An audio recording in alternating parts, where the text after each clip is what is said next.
سلامونه دوستانو، له موږ سره بیا هم د انګلیسي لغت د وکیبلري سره له مثالو دا به موږ نن زده کوو. د انګلیسي لغت له موږ سره د اینګریټ دا د ګرامر په بحث کې دوستانو له موږ سره نان دی.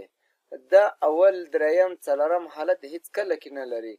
دا یو اسم دی، اینګریټ، نمک حرام یا ناشکره.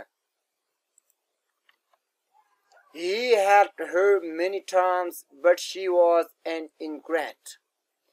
He helped her many times, but she was an ingrate. هغه څو ځله ورسره مرسته وکړه، یعنی هغه له هغې سره، له یوې زنانې سره څو وارې مرسته وکړه، خو هغه ناشکره وه یا هغه نمک حرامه وه. ناشکره هم دوستانو په نمک حرامه کې راځي چې څوک د یو چا ناشکري یا شکر ادا نه کړي، دا یو نمک حرام راځي. دې ته په انګلیسي کې اینګریټ وایي.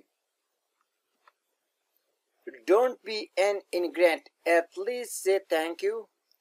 Don't be an ingrate, at least say thank you. ناشکره مه کېږه، لږ ته لږه مننه خو وکړه. که ته له یو چا سره ښه وکړې نو هغه تا ته مننه ونه کړي، پوه شوې، نو هغه ته وایي an ingrate. Don't be an ingrate.